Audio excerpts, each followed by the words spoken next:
Well, Pope Francis has emerged from his convalescence to deliver us a blessing on Sunday to thousands of worshippers celebrating Easter at St Peter's Square in the Vatican. He appeared on the balcony of St Peter's Basilica and waved to the crowd, who burst into cheers and applause. The Pope then delivered a brief blessing. It was unclear whether the 88-year-old pontiff would be well enough to take part in today's celebration. He later took a tour through the crowd gathered in the square in his famous Pope-mobile. In a rare alignment of calendars, this Easter is being celebrated by the Catholic, Protestant and Orthodox churches, all on the same day. We can speak now to Alina Trabattoni, a freelance journalist in Rome. Alina, thanks so much for your time. There were lots of questions around the Pope's fragile health and whether, in fact, he'd be taking part today. So tell us a bit more about his appearance and how the crowds reacted when they saw him. Well, yes, the people present in St. Peter's Square, there were tens and tens of thousands of devout Catholics, of pilgrims, because of course this year in the Vatican is the Jubilee year. So millions of people have flocked to Italy, flocked to the Vatican and are paying, homage to the Pope by being present there.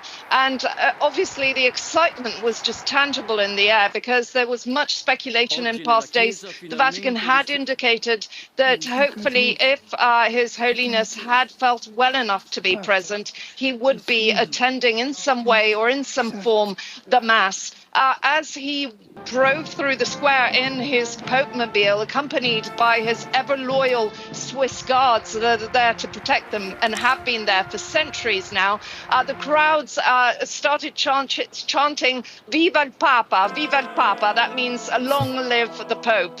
So yes, such happiness and such joy for the pilgrims and the Catholics that were present on this very important Catholic celebrate feast day. Yeah, indeed. Now, Pope Francis delegated the reading of his traditional Easter Mass to a cardinal. Tell us, Alina, what was the pontiff calling for this year? Well, he called for an end to many of the world's conflicts. He named Gaza, he named Myanmar. The point being that Pope Francis is ever attentive to those marginalized, to those involved in conflict, in extreme situation, in poverty.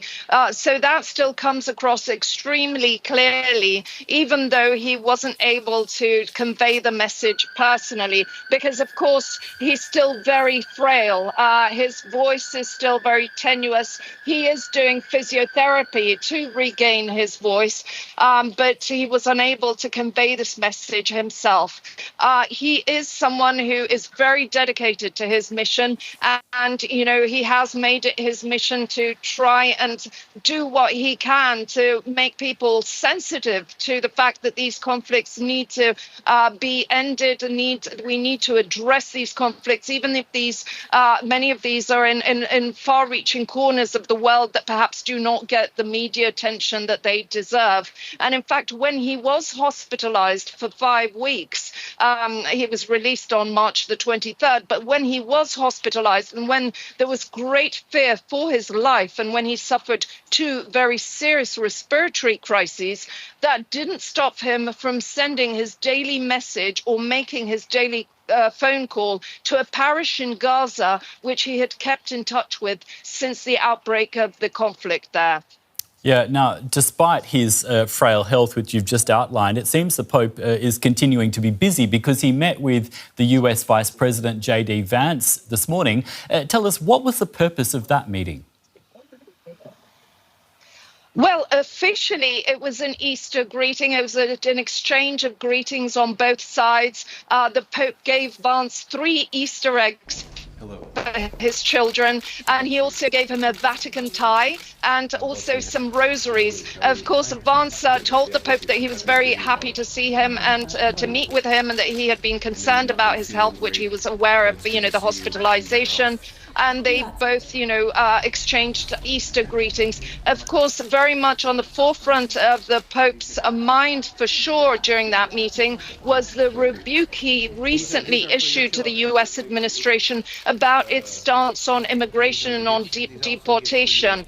Obviously, it all comes even more strongly considering that Vance is a very recent Catholic convert. He converted to Catholicism aged 35 in 2019. So for him, for sure, it was a very important moment, not just from the point of view of being the US vice president, but also from a personal point of view.